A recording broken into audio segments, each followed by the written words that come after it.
So dear our young friends, the first part of the Dharma talk is dedicated for you. So you are invited to come up here to support me. Come closer.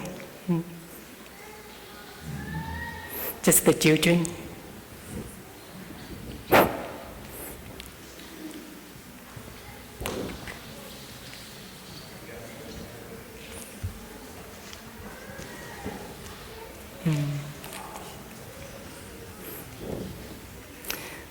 See, there's still a lot of them down there. Would you like to come up here? Come.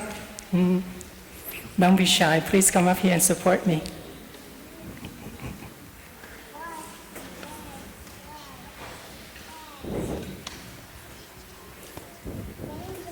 Wow, there's so many of you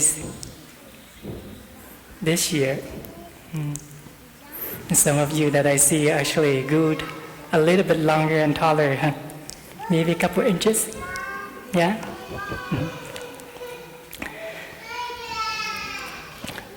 So did you sleep well last night? Yeah? No? No? Do you like Blue Cliff? Yeah. You feel you are being at home? Yeah? Good. So today, the first part of Dharma talk, we will be learning how to listen to the bell, as well how to breathe when we listen to the bell. Okay? And we have sort of a game to play. Okay? So the first part will be the teaching. The second part will be a quiz. Okay? Okay. So you have to listen attentively, and then when there is a quiz time, and if you answer correctly, you will be receiving a reward, which is a coupon to go to the bookshop to receive a vegan ice cream. How many of you would like to have a vegan ice cream? Everybody have, including the older children. All right. So that means you have to listen very attentively. Okay? Okay. Before we do that, let us practice to listen to the bell first. Okay? So what I need you to do is to be aware of your abdomen. Okay? When you breathe in, you will feel that your abdomen is rising, right? And when you breathe out, your abdomen is falling. Okay? And you can put your hand, your left hand, right on your belly, your abdomen. Okay? And as you breathe in and out, and pay attention to your breath. And as you can notice, your abdomen is rising and falling, and as we listen to 3 sounds of the bell. Okay? You think you can do that? First part? All right. So everyone is confident. Okay? Let us try. Okay? 3 sounds of the bell. Very easy. Okay?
So how did we do?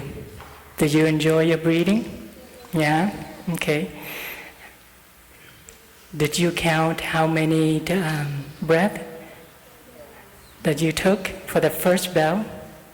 Can you raise your hand, those who count? How many did you count? 4 for the... Okay. You? 16? Ooh la la. And you? 3, 5. Okay. 5? All right. What about the second breath? Come back there. 10? Oh, very super fast, huh? 2? How many? 15. Oh, you super fast. What about the third one? 5? 6? 2. Wow. It seems like you are what you breathe in and out 2 times, 5 times, 10 times, or 16 times. Somewhat you're aware of your breathing. Whether accurate or not, at least you pay attention to it. That's wonderful. Okay, so today we will be learning how to listen to sounds of the bell, as well how to invite sounds of the bell. How many of you know how to practice inviting the bell? Can you raise your hand? Quite 35-40% of you. So those of you who raise your hand, saying that you've been practicing how to invite the bell, have you really been practicing? Yeah, at home? Yeah. Your teacher had one? Oh, wonderful. And he teaches you how to invite the bell? Wonderful, great. So today we will be learning, first part we'll be learning how to invite the bell. Okay? As we just listened to 3 sounds of the bell already. So this is called what we call, this is a mini bell. Okay? Or we can call it a small bell. That's big bell over there. The sister just invited for us. That is called the big bell. Okay? This is just a small or a midi bell. Okay? And this is called an inviter. Okay? In the Zen tradition, we use very gentle language. We don't call it a stick, but we call it an inviter. Instead of striking the bell or hitting the bell, we call it inviting the bell. It's very wonderful, isn't it? It's just like when you invite the bell, then you hear a sound of the bell, right? It's just like when you invite, you want your friends to sing for you, what do? You invite your friends to sing for you, right? You don't hit your friends, hey, sing, right? So please sing a song for me, right? That's the kind of language that we learned and we use, right? So here we are. We're going to invite the bell. So this again, this is the small bell. This is the inviter, okay? Before we invite the bell, what we do is we make sure that our mind and our body is calm, and our mind and our body is truly unified, okay? We are present in the here and the now before we invite the bell. Because we treat the bell just like a Dharma friends, you know?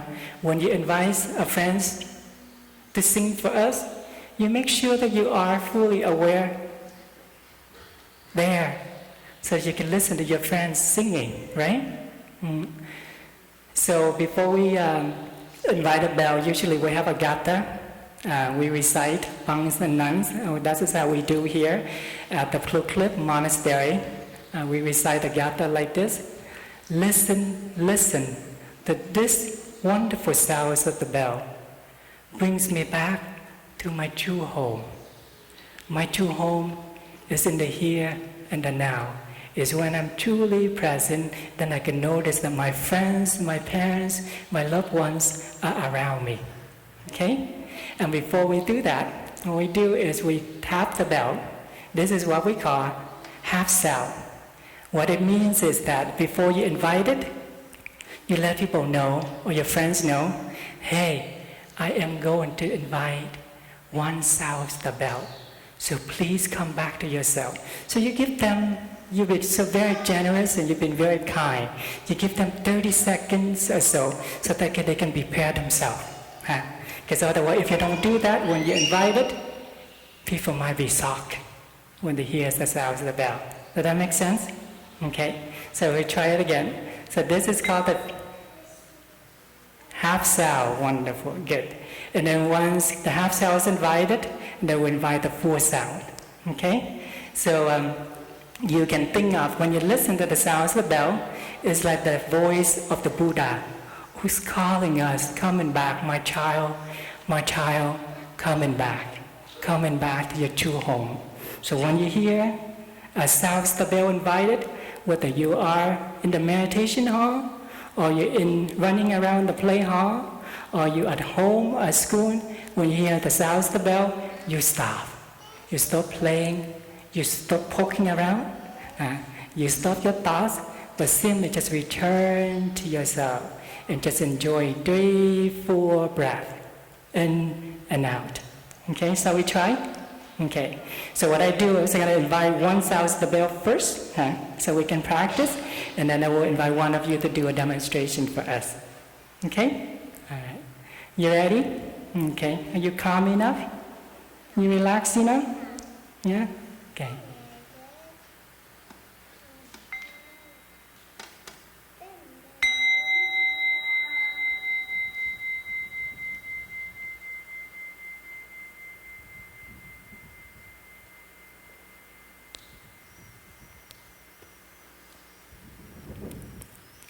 As you can see that when we put our hands like this, our hands is a symbol of a lotus. 5 fingers with 5 petals. When you put the bell sit on your beautiful lotus hands, holding the bell, so make sure the 5 fingers don't touch the bell.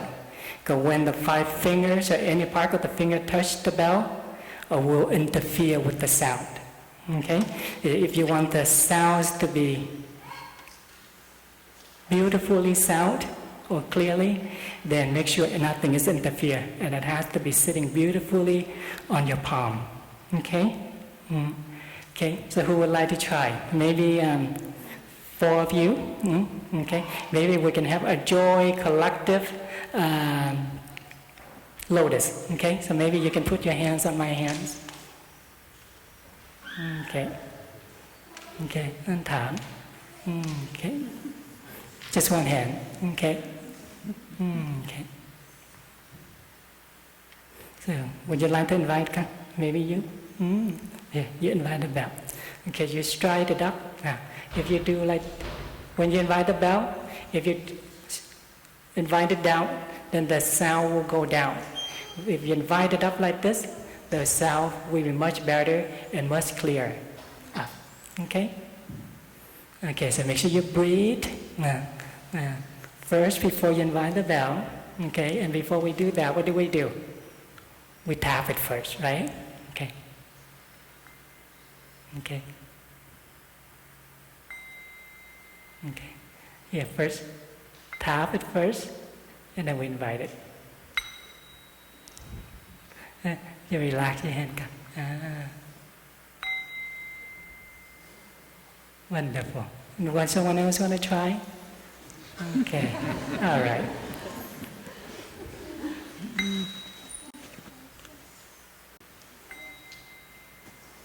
Okay. Here, like this. Here, you want to give me your hands? Okay.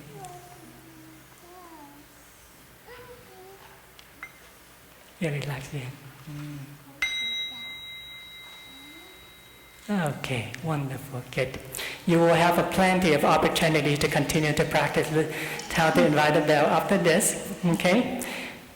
I earlier asked you the question that whether you, those who raise your hand, that you've been practicing the bell before, okay? Do you practice at home, okay? Yeah. Do you have a meter bell at home? Okay, it looks like most of you have one at home. Okay, if you don't have one at home, you can ask your parents to invite one for you, to get one for you, and the bookshop have them available for this retreat. You can ask them when you go there to get your vegan ice cream. You can ask them to get a meter bell for you. It is wonderful to have a meter bell at home so that you can practice, invite the bell, and listen to the bells from time to time.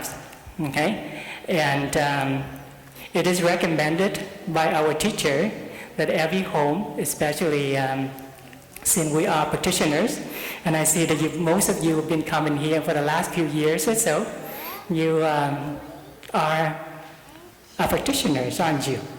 Yeah? Yeah? Okay. If you are practitioners, then we should have one bell at home, right? And we can ask our family, our parents to set up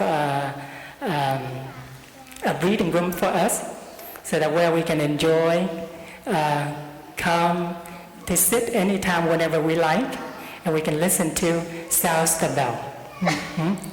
And when we practice well, we can help our parents a lot, especially when they're arguing. Do your parents argue at home? No? Yeah? Some yes, some no? No? Okay, so the wonderful way that you can help your parents is that when you hear the arguing or they verbally fighting, hopefully just verbally, then what you can do is you can take the bell and you just simply invite one sound the bell. So when you invite the sound the bell, that is the sound of the bell of mindfulness, letting your parents know, parents, please breathe. Breathe. So that's the most effective way that you can help your parents. Sometimes they've been working so hard, trying to find a way to feed us, and they have to work a lot at work. When they come home, they have to work as well in order for them to take care of us. So to do that, sometimes they forget how to breathe. So as a young practitioner, we can help our parents, our family. Okay? And when you invite the bell, you have an opportunity for you to practice, as well for your whole family to practice. And anytime you feel agitated, you feel nervous, you feel angry with your parents or your friends, instead of shouting, yelling, screaming, or you go to the restroom, lock yourself in there, you can just simply go to the breathing room and just get the bell and simply invite the bell. And then you just relax and enjoy your breathing. That is very simple and effective way to calm ourselves. Isn't it? Yeah? Great. So now it's time for a quiz. Okay, you ready for a quiz? Okay. Before you invite the sounds of the bell,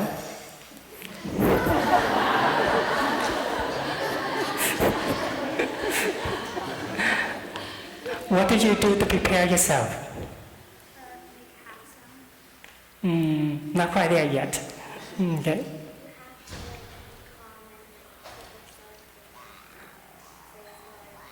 Wonderful, good. So before you invite the sounds of the bell, so make sure that you are calm enough. Make sure you breathe in and out 3 times before you actually do the half sounds. Okay? I think the bookshelf is preparing for me already. Okay, wonderful job. That's your keep on. And then when you listen to the sounds of the bell, what do you pay attention to? Your breath? Wonderful. Okay. And when you're at home, if your parents are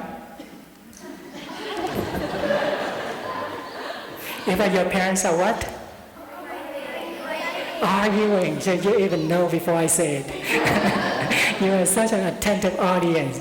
So when they're arguing, what do? Okay. Benjamin? You take your bell and you invite it for your parents to listen. Wonderful. Good. Okay.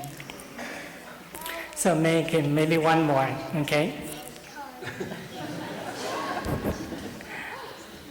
What is our teacher suggests us to do when we go home? What should we have at home? Hmm. Ask you already. A bell. Hmm. Anyone else? In addition to a bell, what else do you need to have?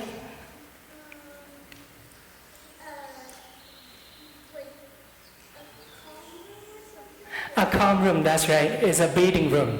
Okay, a breathing room.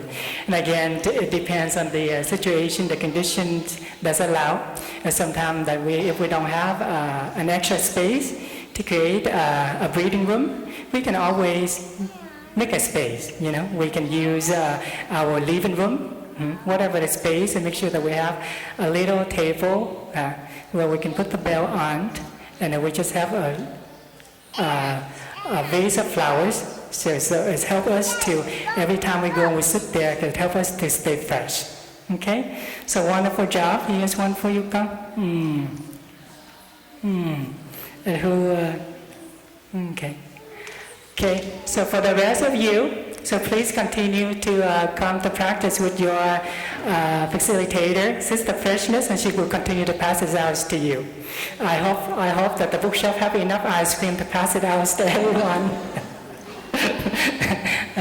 So thank you so much for your full participation today and your very attentive listening. So when you hear one small sound of the bell, let us rise and stand up, and then we can turn to the audience, which is our family members, and then we can bow to them to appreciate their presence. Okay? So please bow to them. Thank you very much. Have a good day and continue to enjoy your practice. Okay?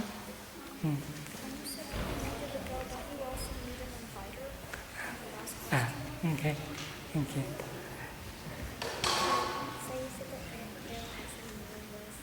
Yeah, she will pass it out. Then we have questions. I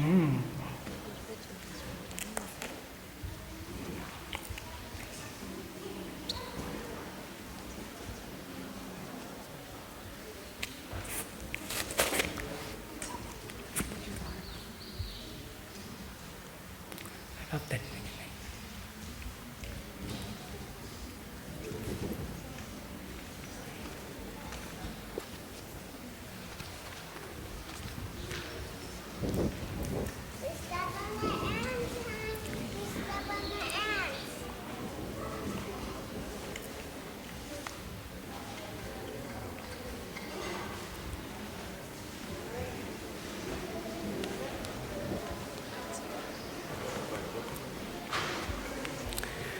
So dear friends, there's a lot of seat vacancies up front. Please move forward.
So dear friends, let us sit upright, straight, solidly and beautifully as we listen to one sound of the bell.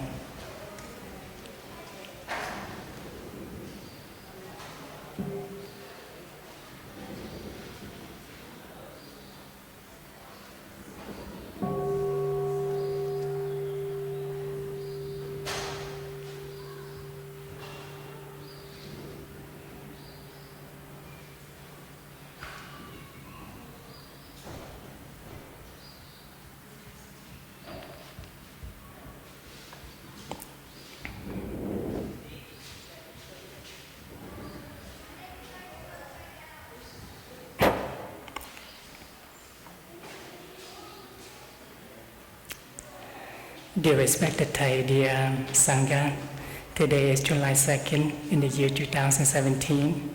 We are in the Togetherness Meditation Hall at Plum Monastery. For those of you who are here for the first time, welcome to the Summer Family Retreat, and thank you for spending your holidays here with us this year. And for those who are returning, welcome back to our annual reunion Summer Family Retreat. We hope everyone settled in and had a good rest last night. We know some of our friends have traveled a long ways to here. Some came from all the way from Canada, Michigan, Ohio, Florida, and so on. Summer Family Retreat is one of the most joyful retreats. This is a very special retreat where the whole family can fully participate and enjoy at the same time. We have separate programs for adults, teens, and children. This year we have approximately 50 children, 36 teens, and 111 adults attending this retreat. So as you can see, the children and the teens comprise approximately 40% of this retreat population. This is a good news, actually. It's so nourishing to see the children and the teens, they come back year after year. This morning I had an opportunity to sit in front of the Harmony Common Room to eat my breakfast with the children, and it was so joyful and nourishing to see how they eat and how they talk to one another. Even though some of them, you can tell they're probably only 9, 10, what the most is 12. But they talk to each other, it was like, I'm turning 21 this year. And the other one was like, wow, I'm turning 18. We're getting old. They seem that they've been knowing each other for a long time. Huh? They're playing a game. When we're young, we like to be older. And when we get older, what do we like? We want to be younger. Life is very interesting that way. So it's so wonderful to see the children are here with us this year. And we actually consider these children as the children of Plum. Thank you, parents, for arranging and make it possible for your family to be here with us, especially your children. We know we would make a difference in their lives. We know some of you came here with your family members. However, there are some people who came here alone. And we are very grateful that you have decided to join our spiritual family.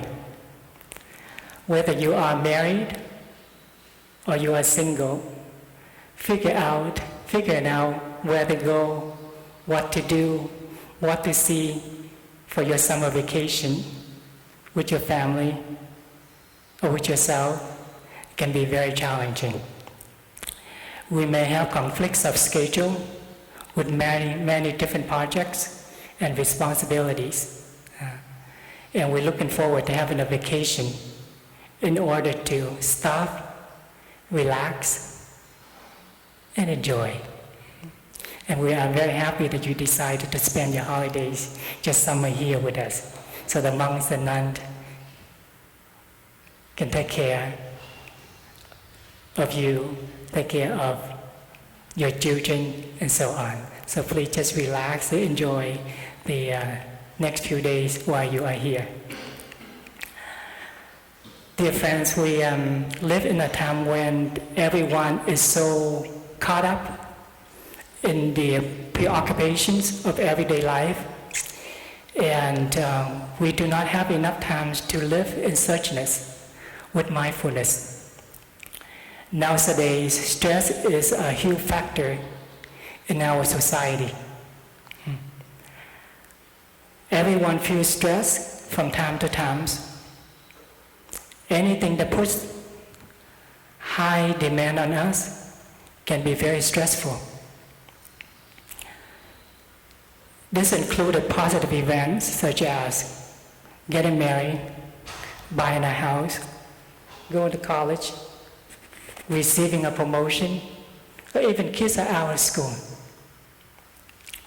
There are numerous emotional and physical disorders that have been linked to stress, including depression, anxiety, heart attacks, stroke, hypertension, immune system disturbances. We may experience common routine stress, which relates to the pressure of work, school, family, and other daily responsibilities. We also may experience an unexpected negative change, such as sickness, divorce, death in family, losing a job, or anything that actually can happen unexpectedly, which can bring a lot of stress into our lives. Stress can cause damage to our health, our mood, our productivity, our relationships, and our quality of life. When we are under stress, we feel like as if we carry the weight of the world on our shoulders. When we experience stress, our thinking, our speech, our bodily actions of unskillfulness will follow.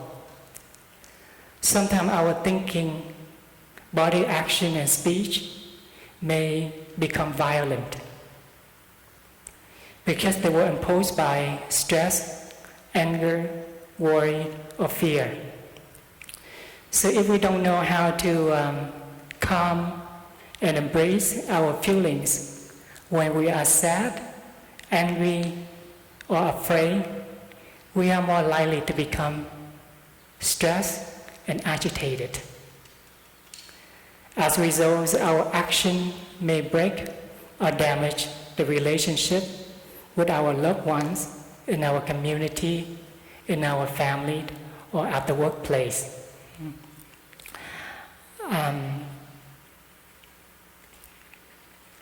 Having the capacity to recognize and embrace our emotions and feelings can help us to tolerate stress easily and help us to bounce back from adversity. The effects of stress tend to build up over time. I used to be a stockbroker before I became a monk. So was alive turning 360 degrees from a suit, Thai suit to a bald head, bell rope. I was working in a very fast-paced and stressful environment. As a result, I took a lot of tension and stress into my body and mind. I did not know anything about meditation, especially the practice of mindful living. Therefore, I did not know how to deal with the tension and the stress at the time, and I let them overwhelm me. One of the ways for me to get away from stress was to take a vacation so that I could relax, have fun, and forget what was going on at work. In a way, it is a way for me to escape.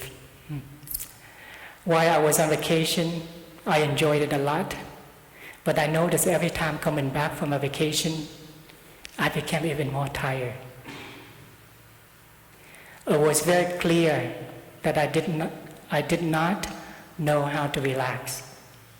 The habit energy, the greed of wanting to see and to do many things within a day or within the periods of time that I had pushed me to run.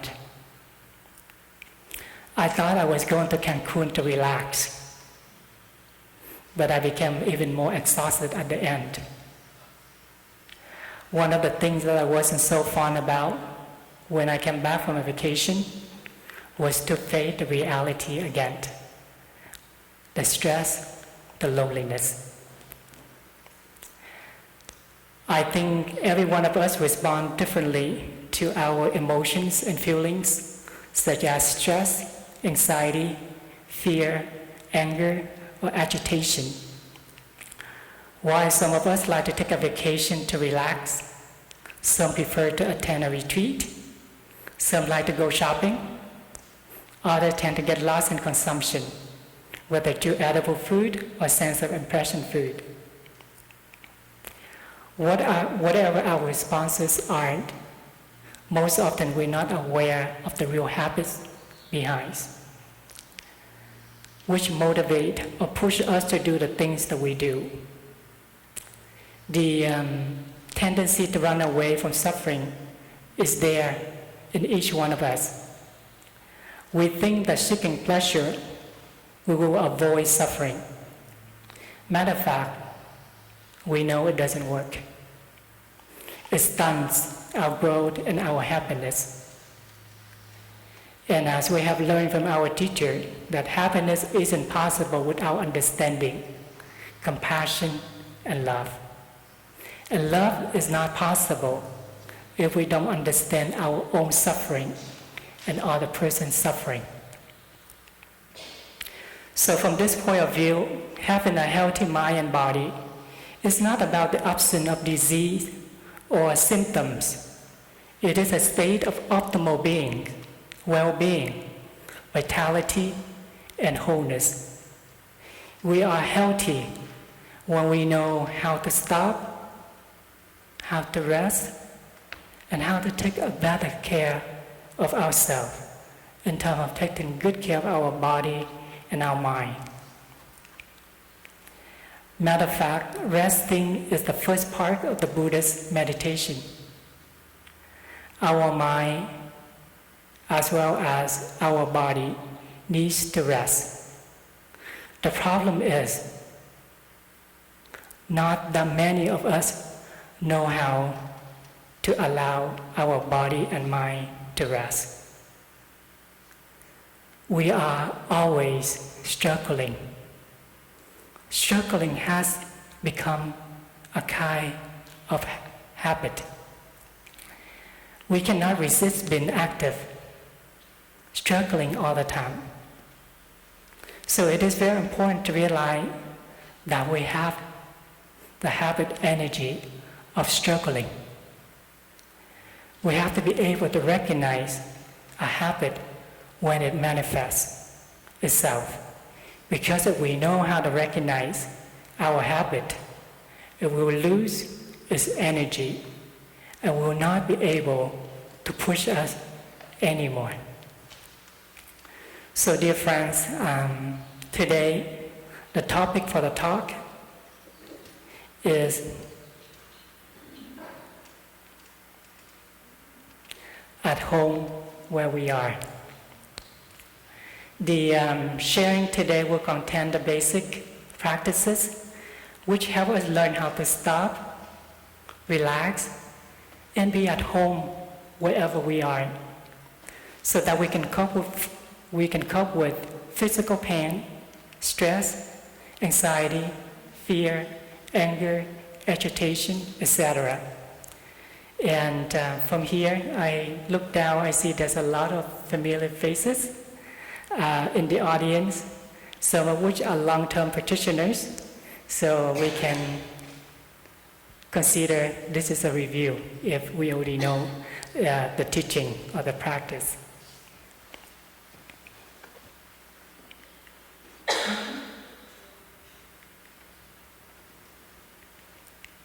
Before we continue, let us listen to one sound the bell.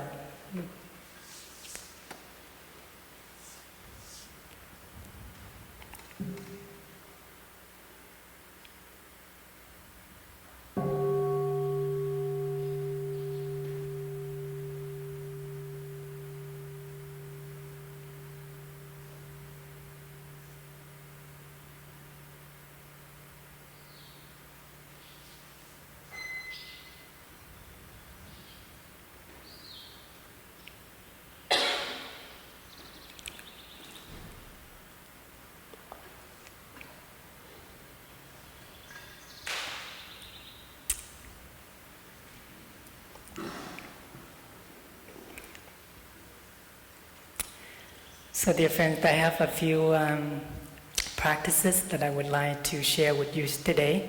And these are the outlines that what I'm going to share with you.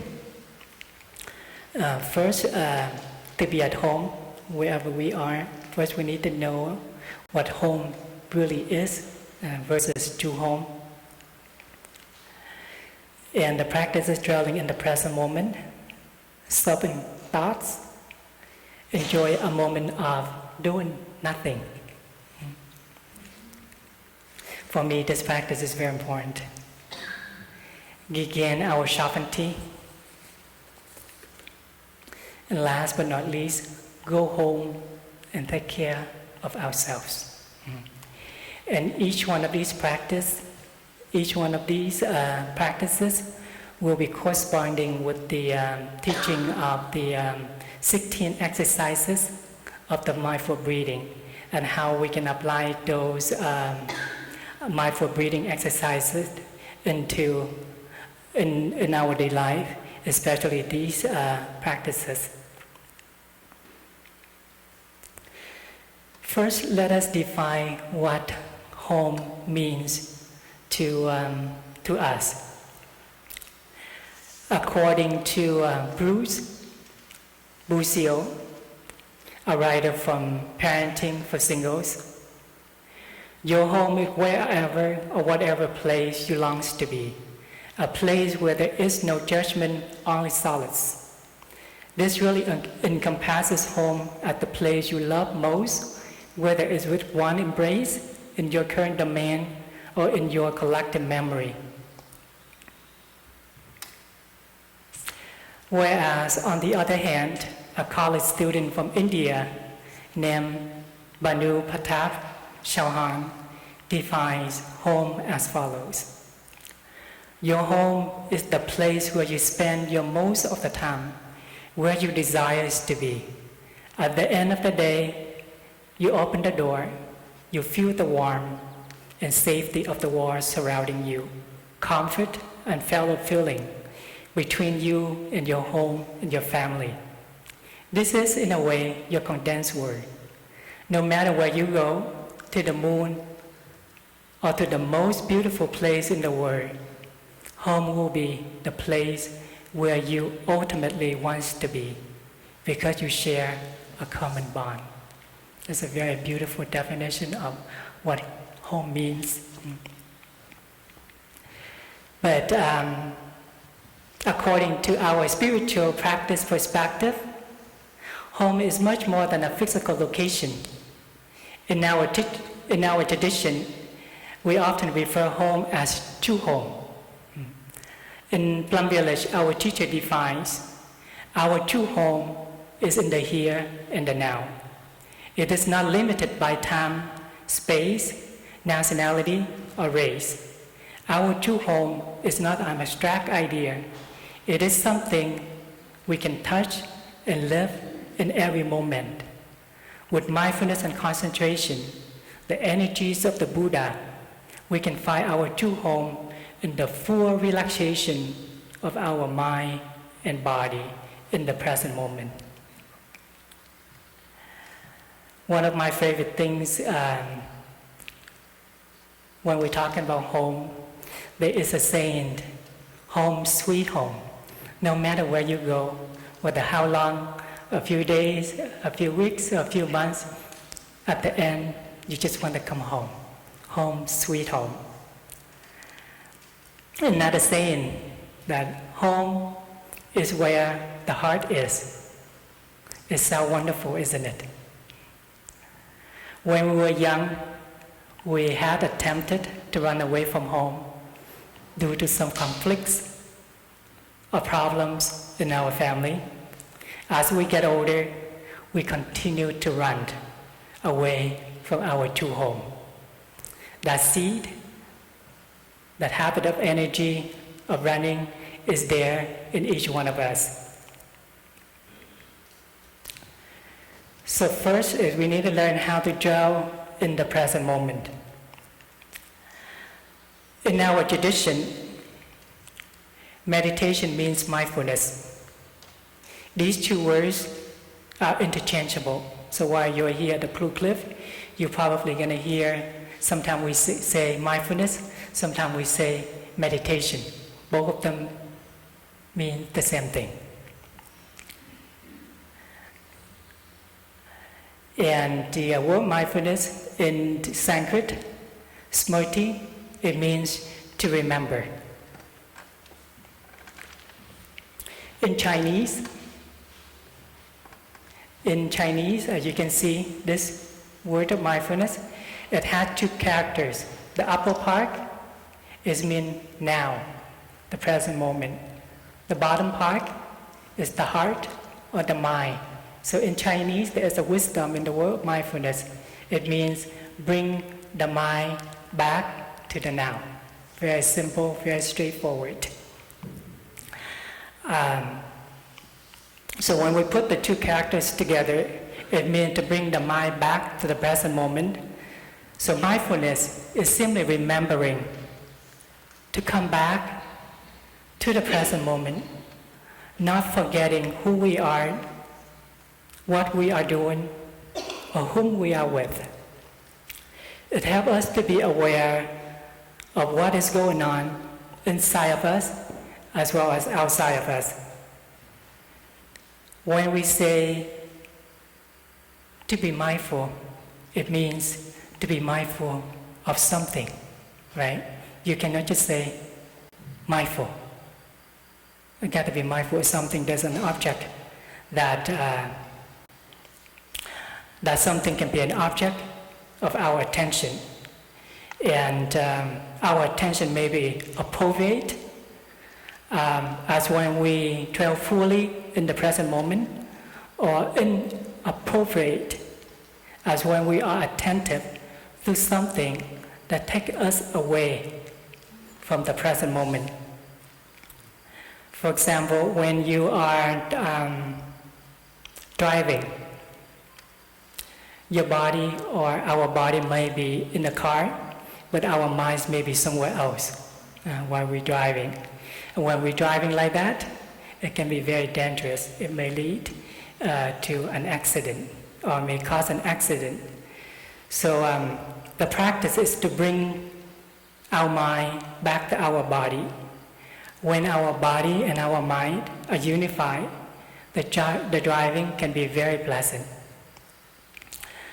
To cultivate the energy of mindfulness, we use our breath as a bridge to connect our mind with our body.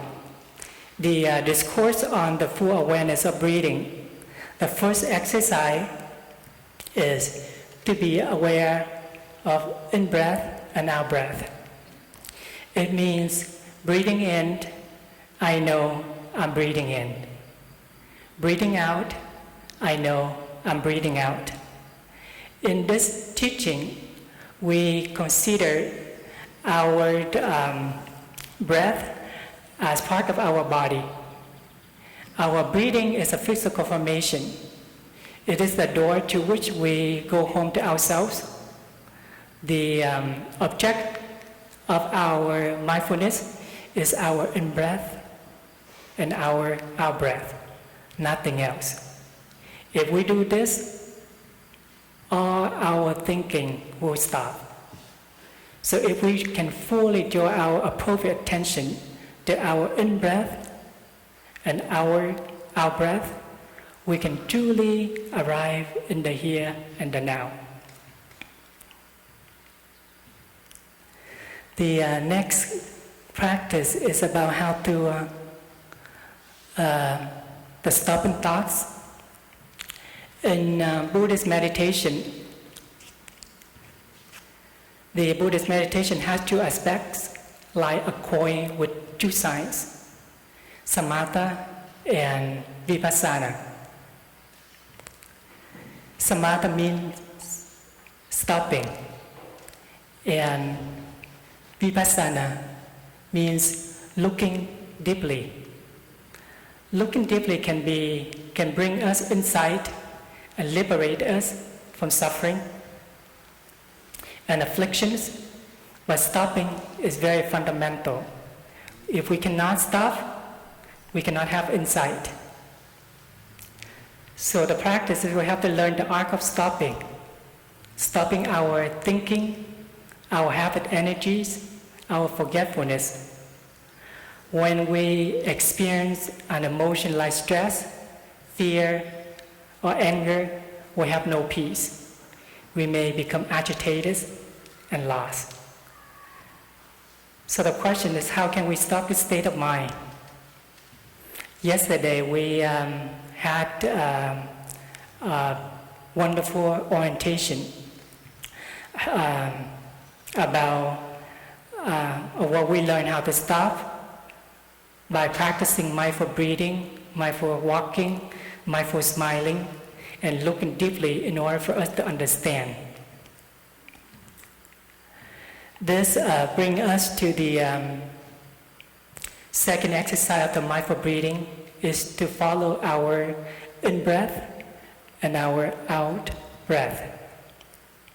For instance, breathing in, I follow my in-breath from the beginning all the way to the end. So you can look at this, this is the length of your breath, or our breath. Breathing out, we follow our in-breath from the beginning all the way to the end.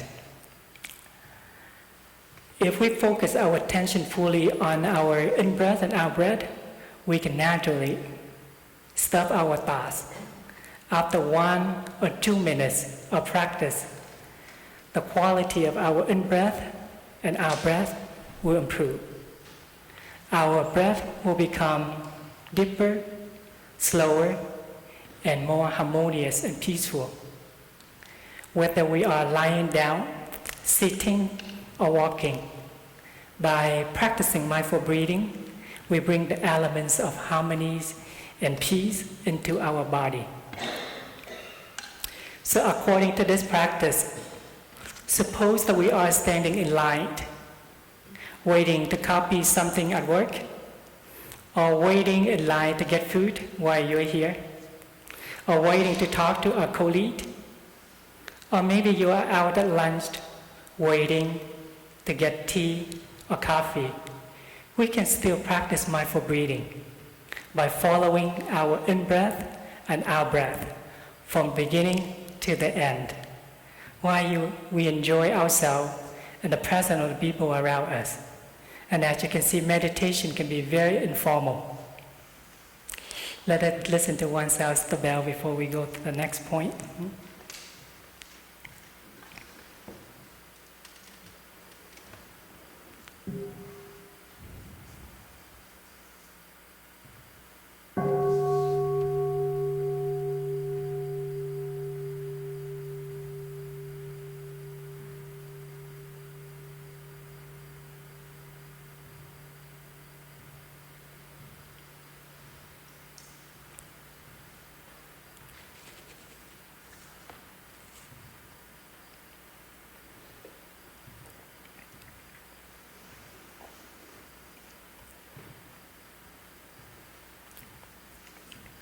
So the next topic that I would like to share is about enjoy a moment of doing nothing. In our society, doing nothing can imply to something negative. It means that we are not productive enough. But matter of fact, when we are so busy, we are so occupied with some other things, we actually diminish the quality of life. So if we can find a moment to sit wherever we are, whether we are waiting at a train station or at an airport, just stay there, enjoy doing nothing. The third exercise is to be aware of body. So when you do nothing, you just sit there or lay there or standing there and just simply be aware, become aware of our body. Breathing in, I'm aware of my whole body. Breathing out, I relax my whole body. So that's the practice. In sitting meditation, the first thing is to be aware that we are sitting. We can sit in such a way that we can bring calm, solidity, and well-being. We can notice the position of our body in each moment, whether we are sitting, walking, or standing. Awareness brings us back to ourselves so that we can be fully aware what is going on in the present moment. One of my favorite moments of doing nothing is to enjoy myself lying on a hammock, relaxing on a hammock. For me, that I see that I probably pick up this habit energy, good habit energy from our teacher. Been with him for many years, seeing how he enjoy and relax on a hammock, and I think I pick up the energy from him. I usually bring a hammock with me whenever I travel. Whenever there is an opportunity to hang up or to put up my hammock, I do so that I be able just to enjoy and relax. And I see that being on a hammock, it helped me to relax. At the same way, at the same time, it helps me to become aware of my body as well as my feelings, as well as what is going on around me. So enjoy a moment of doing nothing. Can be fun, can be relaxing, and at the same time it can be very meditative.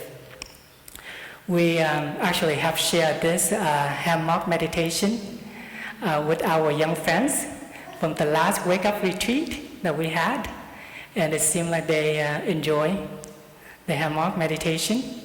And as you can see, here at the Plum Monastery, especially on the broader side, we have quite a number of hammocks hanging around.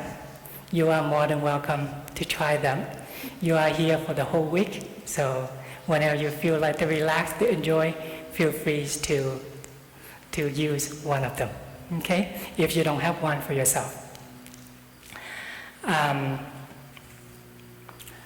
For me, that I see that life is very precious. Please take time to enjoy a moment of doing nothing. Just sit there, just to breathe, and the fact that we are alive. Whether we have 5 minutes, 10 minutes, or 15 minutes to enjoy, that is moment of enjoy doing nothing. That's quite a lot already. And that can be very healing, transforming, and nourishing. This leads me to the next point, gain our sharpened teeth. The 4 exercise of the mindful breathing is to release tension in the body. When we are aware with our body, we may notice that it holds tension, pain, or stress. This particular exercise helps us to release tension, pain, and stress in our body. This is also known as the practice of deep relaxation. So in this retreat, you will have opportunity to practice or to enjoy the deep relaxation being offered by our brother and sister every day in the afternoon after lunch. So please take that opportunity to come and to relax yourself. The practice is breathing in, I calm my body. Breathing out, I release the tension in my body. With the energy of mindfulness, we are able to recognize our body, pain and tension, and embrace them tenderly. Many of us accumulate a lot of tension and pressure in our bodies. We may have worked them too hard. It is time for us to come home to our body. When we come home to the present moment, we become aware of our body, and all of our tensions is released. I remember 3 years ago while I was living in France, I had a serious lung infection, and I was admitted into a hospital. I remember that night I had to sleep overnight in an emergency room. Actually, that was my first time ever sleeping in an emergency room. I can tell you what an experience. While I was trying to endure the physical pain, I could feel the atmosphere was so chaotic in an emergency room. Patients were mourning and screaming, while doctors and nurses were running around and shouting. I was dominated by a lot of pain, fear, and worry at the same time. While I receiving IV and antibiotics, I practiced to close all of my senses because I did not want my mind to be dispersed. I just simply shut down my senses and come back, turn inward, and follow my in-breath and out-breath. And I practice like this. Breathing in, I'm aware of the pain in my body. Breathing out, I embrace and relax my pain.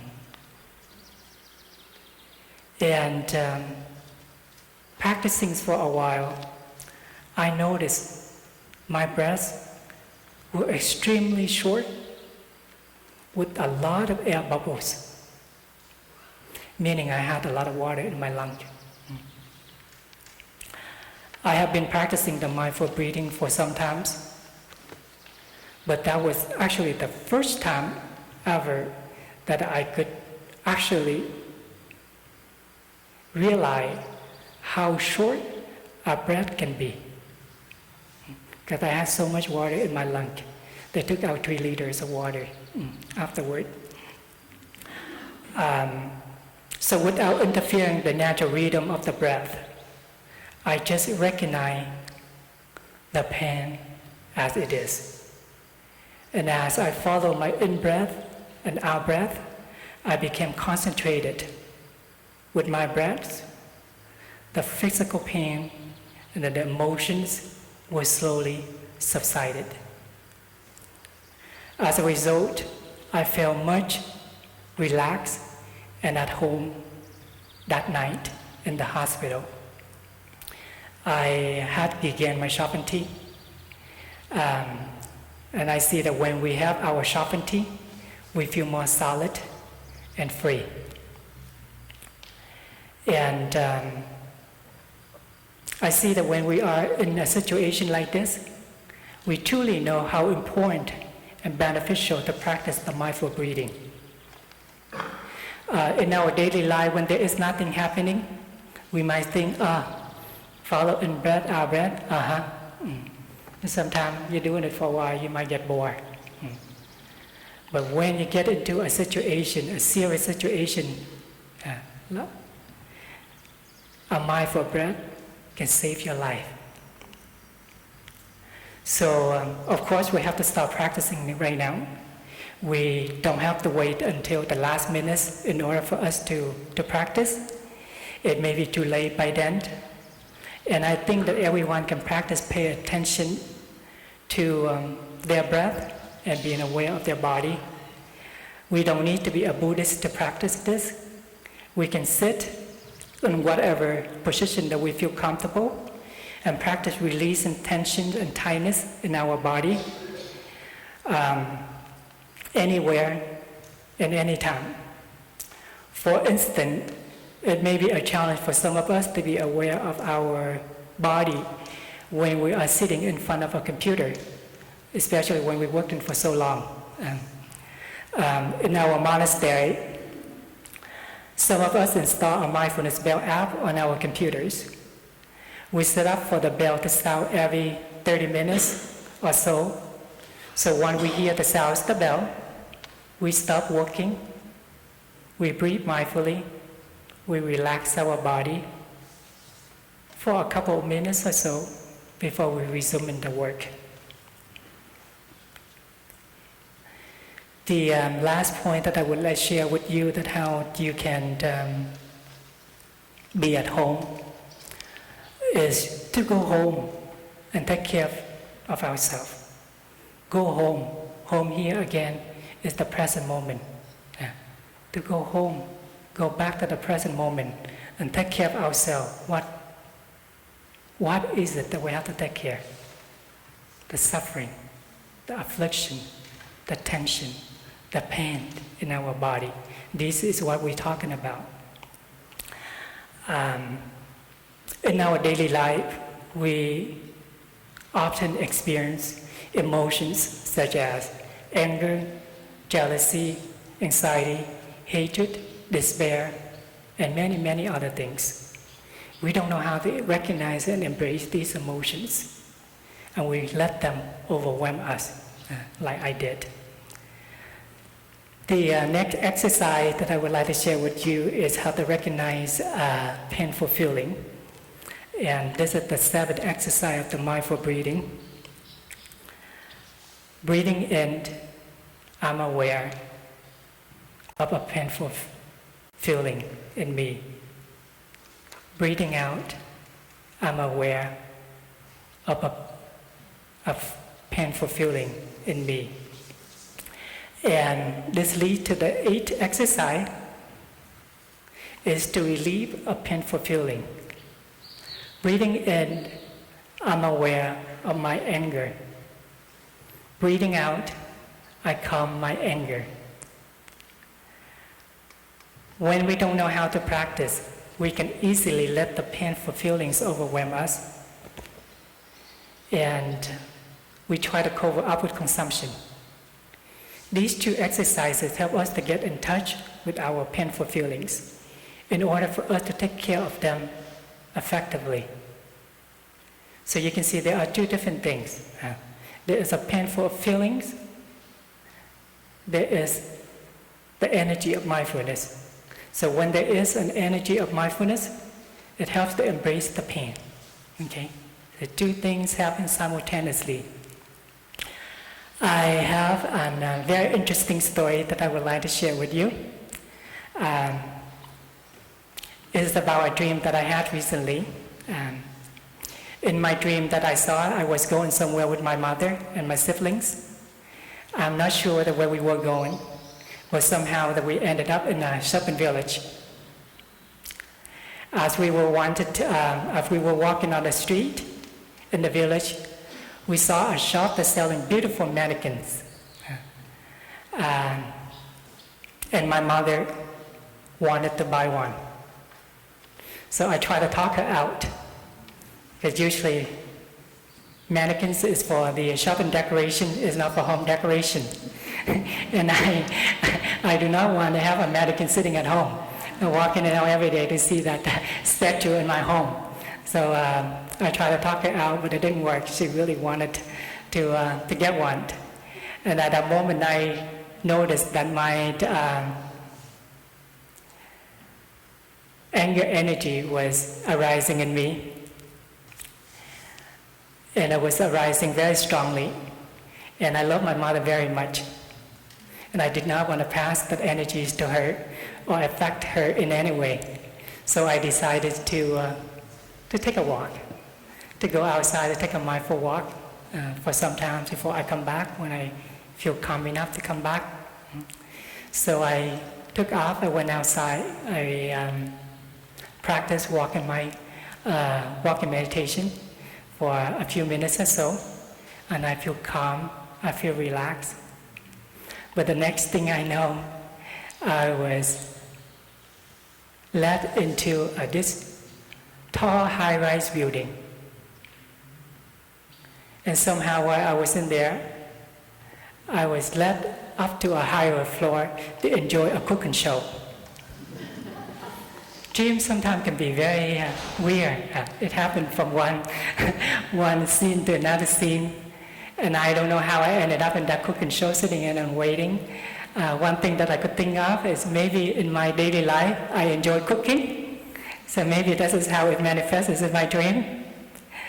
So as I enjoy the cooking show, I realized that my mother and my sibling were still waiting for me at the shop. So I had to go back. So I went down back to the lobby. When I went back down the lobby, unfortunately, I took the exit, different exits from the entrance that I came in. So when I took that exit, I came out, the street looked very unfamiliar to me. But I decided to walk just for a little bit to see if I be able to remember the way back to the shop. But the more I walked, I became even more lost. And somehow the street led me into this small remote village. And as I'm approaching, and I see there is a small path that crosses a lake. And both sides of the small path, there were waters. Ahead of me, there was a lot of snakes. And then looking backward, I see there was a lot of snakes as well. And I was so panicked. I did not know what to do. I did not know whether I should go forward or I should go backward. Very obviously, I cannot go sideward because there were water. I would be drowned in the water. And besides, there's a lot of snakes down there too. So, not knowing what to do, standing put, I took a pause, breathed, and then I noticed that the way going backward is actually a little shorter than going forward. So probably easier for me to jump backward. And somehow that I took a huge jump backward. Miraculously, I landed safely in my dream. And this is a dream. Please don't ask me how I did that. It sounds like a movie. It sounds like a movie. It was something very miraculous. Once I felt safe, I decided to sit down on one side of the street and just to breathe. After breathing mindfully for a while, I felt calm. The sun was setting and I needed to find a way back to the shop. Suddenly an insight came up. Why don't I just follow the way back to the building and find the entrance that I first came in? And from that entrance, I will remember direction, the way back. So I remember waking up from that dream. I was so happy because it was just a dream. That afternoon, I reflected about the dream, and I see how my habit energies are so ingrained in my soul consciousness. And the sea of anger, fear, worry, and so are there. From this dream, I also see the snakes were the symbols of my own mental formations, such as anger, stress, and fear, in which I was bound to. Sometimes emotion and feeling can be very overwhelming. They manifest any times, and sometimes they manifest as a series of events. And when we are overwhelmed by our strong emotions and feelings, we can easily get stuck, get lost. We don't know whether or not we should go forward, backward, or sideways. It clearly shows that our daily practice is very important. When we practice mindful breathing and walking, we cultivate the energy of mindfulness. Little by little, we are inhabited by the energy of mindfulness. So when something happens unexpectedly, the energy of mindfulness helps us to remember, to come back to ourselves. And when the energy of mindfulness is present, we know what to do and what not to do. Dear friends, mindful living is an art. It is a practice. We do not have to live in a monastery like monks and nuns in order to practice mindfulness. We can practice mindfulness anytime and anywhere, while we're driving our car or doing housework. Driving mindfulness will make the time in our car more joyful. It will help us to avoid accidents. When we see the red light, we see it as an opportunity for us to practice mindfulness. It is reminding us to stop and enjoy our breathing. Similarly, when we wait at an airport or at a train station or stay in line at a coffee shop, we can practice mindful breathing so that the time of waiting is pleasant and meaningful.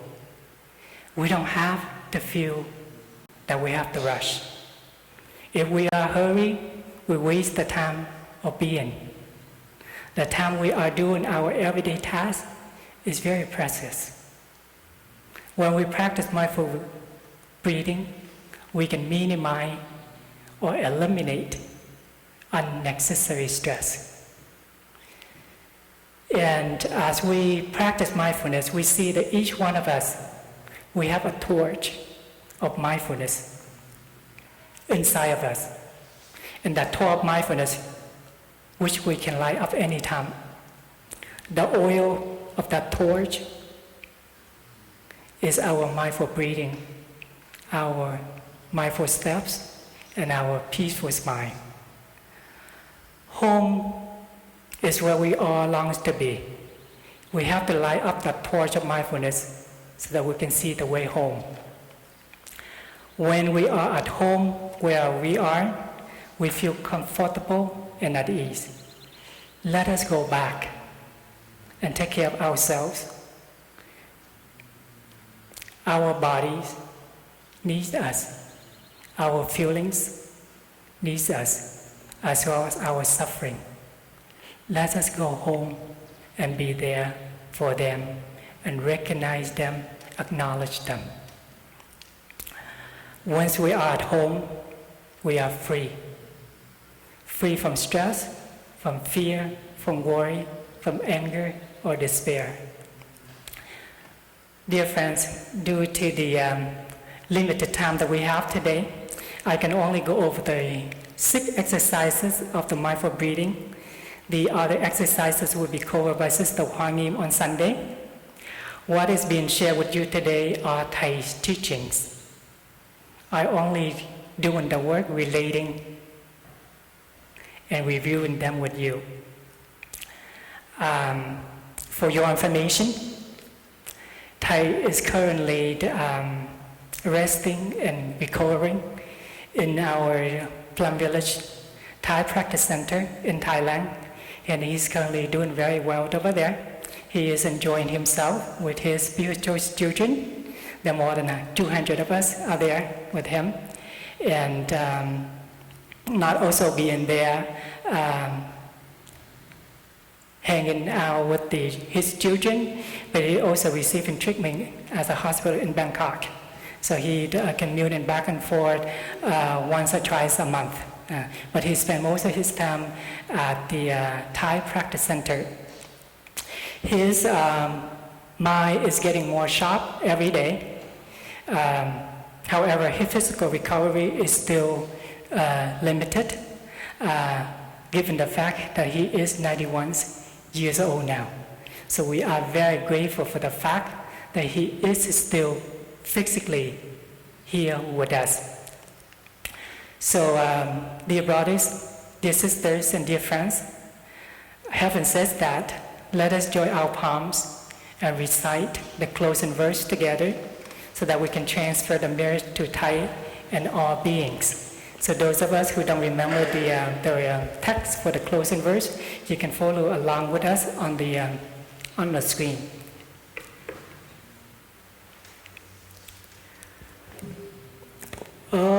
Offering the Dharma talk, practice in the way. give rise to benefits without limit. We vow to share the fruits with all beings. We vow